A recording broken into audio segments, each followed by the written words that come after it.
क़यामत वाले दिन इंसान बड़ी इबादत और नेकियां लेके अल्लाह के दरबार में आएगा और जन्नत का परवाना उसको मिल जाएगा। जन्नत के रास्ते की तरफ जा रहा होगा तो एक बंदा आ जाएगा अल्लाह के दरबार में, अल्लाह ये बंदा जन्नत में नहीं जा सकता, क्यों नहीं जा सकता?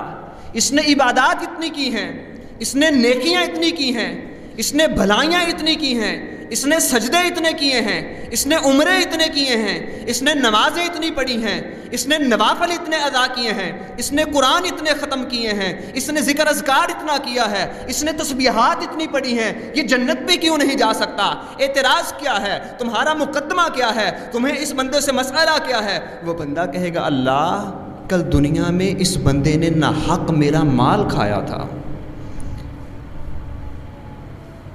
उस माल पे जायज़ तरीके से इसका हक नहीं था, ये बंदा उस माल का मालिक नहीं था, वो उसकी मेहनत की कमाई नहीं थी, उसकी कोशिश की कमाई नहीं थी, वो माल मेरा था, इसने धोखा फरेब खयानत के साथ मेरे उस माल पे कब्ज़ा कर लिया। अल्लाह मैं इस बंदे को आज माफ़ नहीं करूँगा। फिर क्या किया जाएगा? हर मुल्क की अपनी करेंसी होती है ना, पाकिस्तान में रुपया चलता है, अमेरिका में डॉलर चलता है, किसी मुल्क में क्या, किसी मुल्क में क्या चलता है। आखिरत की भी एक करेंसी है, लेकिन आखिरत की करेंसी नोट नहीं, दिरहम नहीं, दिनार नहीं, युआन नहीं, पैसे नहीं, रुपए नहीं, डॉलर नहीं। अल्लाह के दरबार की करेंसी क्या है? इंसान की नेकियां हैं। और फिर इंसान को जिस पे उसने दुनिया में ज़्यादती की थी, उसका माल न हक खाया था, अल्लाह रब्बुल आलमीन उस नेक बंदे की इबादत और उसकी नेकियां लेके उस बंदे के नामा आमाल में डाल देंगे जिसके साथ दुनिया में वो ज़्यादतियाँ करता रहा।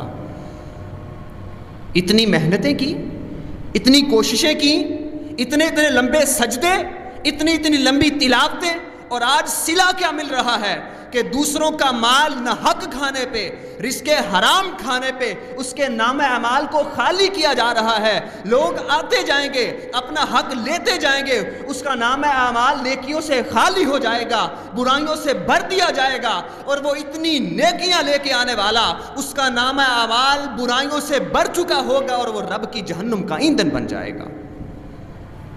इतनी इबादत की लेकिन ज़ाया और बेकार चली गई, क्यों? रिस्के हराम की वजह से। आज हमारी सबसे बड़ी ख्वाहिश क्या होती है कि ज़्यादा से ज़्यादा माल। इसमें मेरी कोई एक्सेप्शन या मेरा कोई इस्तिस्ना नहीं है, मैं हूँ, कोई है, हर किसी की ख्वाहिश है माल ज़्यादा से ज़्यादा आ जाए, माल ज़्यादा से ज़्यादा आ जाए। मैंने पिछले जुमा में भी कहा था, इस्लाम माल कमाने से मना नहीं करता। आप जितना चाहें रिज़्क इकट्ठा करें, जितनी चाहें कमाई करें, इस्लाम पाबंदी इस बात की लगाता है कि वो माल हराम का नहीं होना चाहिए।